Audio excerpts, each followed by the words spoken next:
Fannie or Freddie owns it. They said, no, a private investor owns your mortgage. The ink's not even dry. And I said, well, who's the private investor? Oh, we can't tell you that. I'm like, That's the guy that I Now paid my you are a mortgage real to, hero. and they can't Take a tell bite me of that. I took a bite. who owns it. They said I have to write up paperwork to ask who owns my mortgage. And I know it's going to be more red tape. And I'm like, you know what? I don't enough going on at this point. Yeah. But I want to see if I qualify. But the only way you qualify is if Fannie or Freddie owns It your was mortgage. unbelievable, Right. That's the wasn't only way it? you qualify. I mean, there's other things too, but that's the first thing. Yeah. They don't own mine. Some Going on there private that guy day. does. I said, well, I know Dick Cheney could own my mortgage. Oh, I'm like, I know. you know. I know. Excuse me, hun? Juliet. Oh, Juliet? Can I have another Coke, please? Thank you. Like a private investor owns my mortgage. What is that? Why do I pay? So in closing, that is a very, I've taken up, an hour of your time. That is a very, very, Well, tell them what Michael Moore did too about your hospital bills. oh, Well, he did the whole. Did you see his there's, sicko? He knows that he's friends with these sicko guys. I'm friends with two of the sicko people. That was such a great Billy movie. Marr and Billy Oh, the Cigars. first responders? The Yeah. guys that he took to Cuba? Two of them are good friends of mine. Reggie Cervantes, the girl. Oh, she was fantastic. Well, her and I came up through the ranks together in school. We graduated EMS school together. When she gets that inhaler for 5 cents, that's the price. Yep. So sad. One of the things that I left out of this is when the Feel Good Foundation adopted me back in 07, they got a phone call from Michael Moore. And they said, and you can take this away. This is Juliet. Juliet, thank you so much. We're 4 out now. No, and mine is that.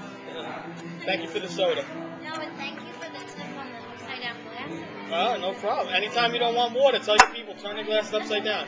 I could also show you a trick when the waitress is a bitch. Oh, what's that? Can I'm I curious. borrow that piece of paper for a second? Yeah, you need to read that. Though, You so fill. don't ruin it. Okay, I won't. The glass is empty. We used to do this when I bartended in my days. Right, I was Okay? bartending. And we used to go to the diners at 4 o'clock in the morning on Fordham Road in the Bronx. Right. Take a glass full of water. Take a piece of cardboard. You just take one of our flyers. Okay. You go like this. Coaster will work. A coaster, and then you pull out the coaster, and the water's there. So now when the waitress goes like this, wow, she's got a mess. This is for me? Yeah, read that. Thank you. So Michael Moore, when the Feel Good Foundation adopted me, I get a phone call from Anne-Marie Bauman, who's the vice president of the foundation. I'm sure you know Yeah, her. I'm familiar with And it. she says, Charlie, I need to know how much you owe on medical bills. I said, I got over $250,000. She says, okay. She says, which are your two top that are harassing you the most right now? I said, the community medical center. He paid $5,000 worth of my medical bills. Wow. He called, she says, give me the bill numbers and give me the phone number to who's the collectors. That's great. Next thing I know, I get a phone call from the collector saying, your hospital bills just got paid by movie director Michael Moore. Michael Moore paid $5,000 of two medical bills to the people harassing me. I now have gained over another $80,000 I owe Community Medical Center. I owe in medical bills, without kidding, over $250,000 in medical bills. Because until 07, I didn't find the Mount Sinai program. So I was doing everything on my own. Sure. And then I found the Mount Sinai program. You know what? I didn't realize they are paying for it. I didn't realize that. What? The, Mount Sinai program pays. Yeah, I didn't realize Mount that. Sinai pays for everything. that's great. That's the funding that George Bush just cut. George Bush, right before he left office, cut $109 million, and I started to chant on the west lawn of the Capitol, $25 million is not enough because he left us with $25 million.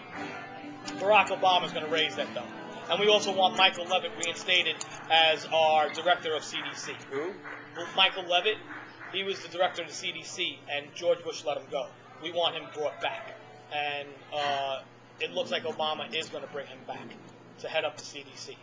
Michael Levitt is Health and Human Services and CDC, and he is a phenomenal secretary, and we want him back because he was doing the right thing for 9/11 responders.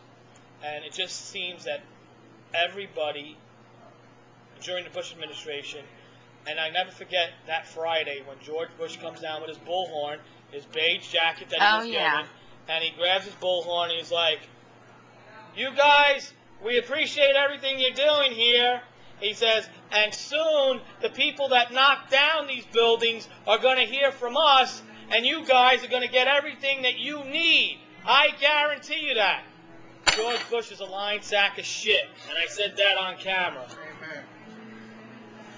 They talk the talk, they don't walk the walk.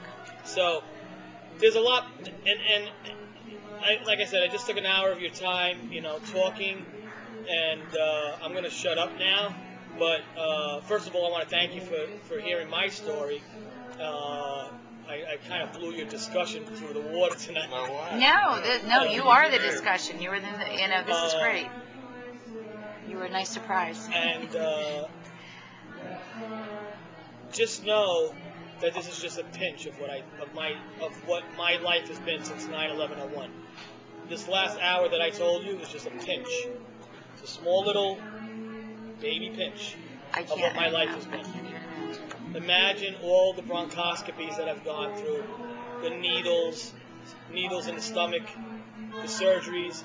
Well, by the way, in 2008, I had part of my right knee replaced because it became necrotic, so I have metal components in my right knee.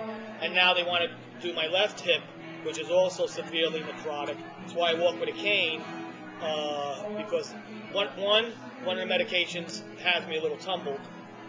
Two, I have severe necrosis in my left hip. But the surgeons are afraid of operating.